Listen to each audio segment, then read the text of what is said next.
Haleluya. Abantu batinze kwizera bakiyanganira imiro, bakiyanganira gutukwa, bakiyanganira gukubitwa, bakiyanganira gutaka. Kimwe kizagera byange bikunde muzaritaha.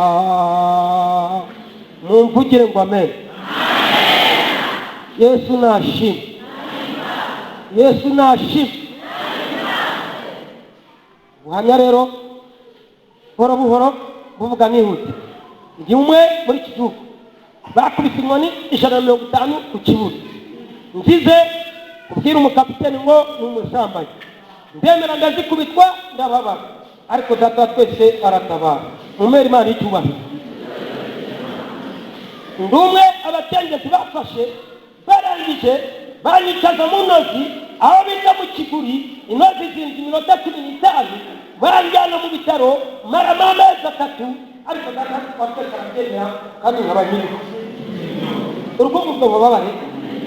Ai data yomobere nambaye, yomobere nambaye, ondambara yeseyo, ondambara yeseyo. Haleluya. Kiragera naherutse kujya kuvuga ubutumwa ikabuga imanuka ahantu bita Nyabagendwa,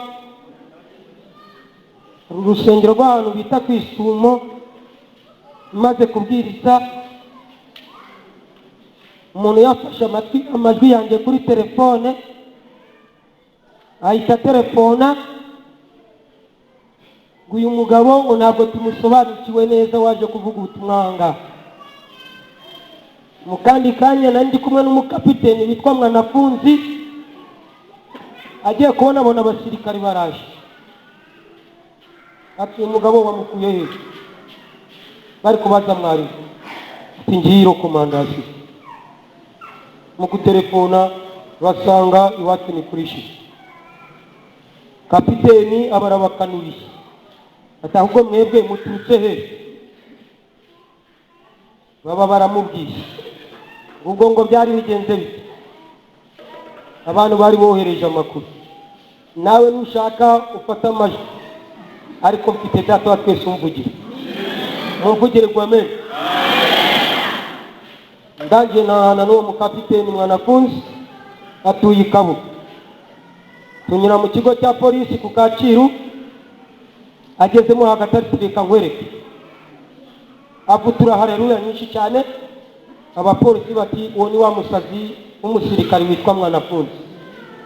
Yesu ashimwe. Icyo wibitseho ukomeze ukibitseho. Ibyo mbivugiye iki? 98 data yarambwiye ngo va mu Rwanda ujye muri Kongo,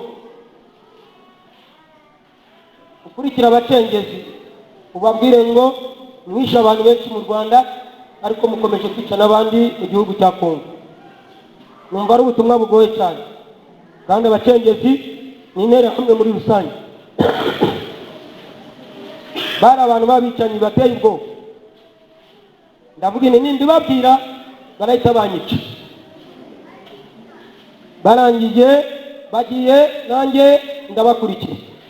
Ngeze muri Kongo ahantu bita za Kanyabusoro, mbamuye n'umucengezi, ndamubwira ni ndi kugushaka. Aturi kunshakira iki? Ni data twese arambwiye ngo mwishe abantu benshi mu Rwanda, none mukomeje kwica abandi. Ahita mfata ukuboko. Aranjyana angeza ku mukoroneri bitaga Bemera, wari uhagarariye abacengezi icyo gihe. Yari akomeye, yari uwa kabiri, kuwa mbere yari rwarakabije. Arambwira ngo uvuye he? Ndi mu Rwanda.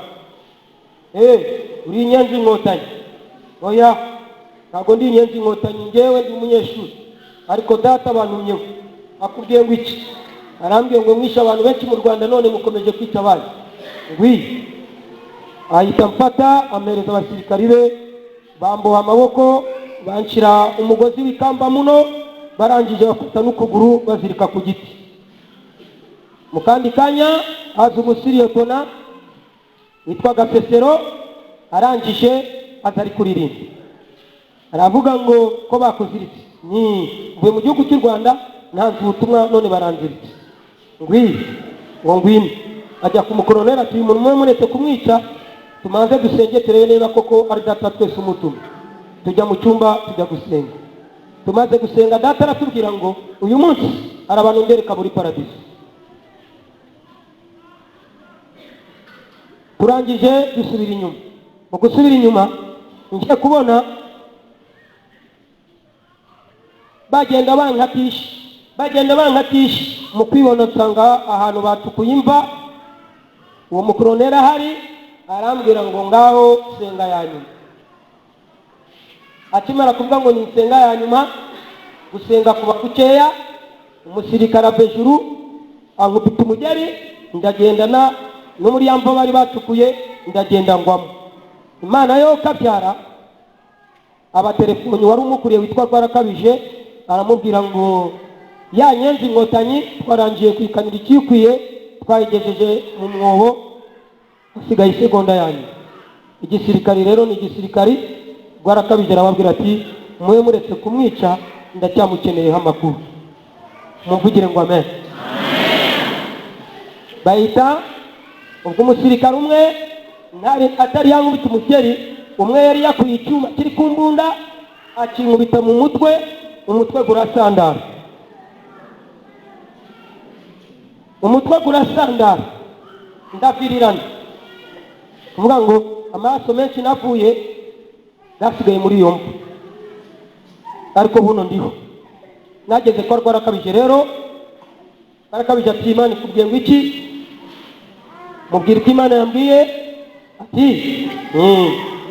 ati niba koko ari Imana yagutumye, senga Imana.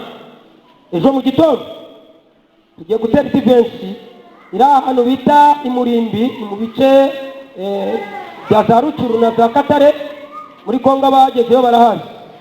Ejo turatera ivensi y'inkotanyi, tubwire uko urugamba ruragenda. Abakize mu mutego, ndasenga ndakoboka, data twese arambwira ngo bagiye gutera ivensi y'inkotanyi, ariko umumashoro wanyu arapfa. Ndera kubibwira ngo Rakabije biranyobera, ndamugende n'ubimubwira n'ubundi aranyica. Mbimubwiye aravuga ati rakamenyeza Imana ya Kanuma ko ariyo yohereza abasirikari. Bagezeyo baratikagurana, inkotanyi rero zikora mu miheto, mu majoro wa abarapfuye.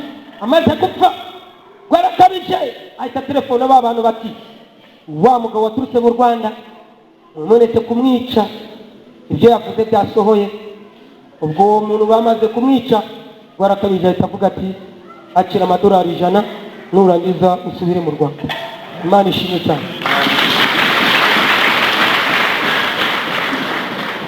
Haleluya, haleluya.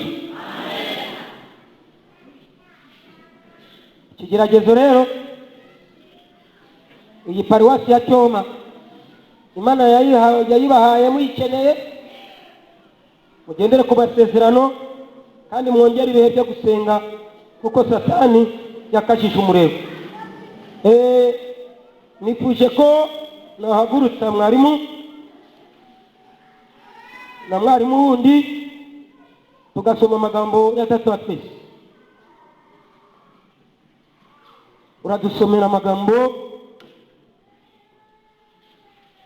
ninginge mu byubahiro na pasiteri ahaguruke, ko na magambo nifuza ko abakristo bose bayumva neza.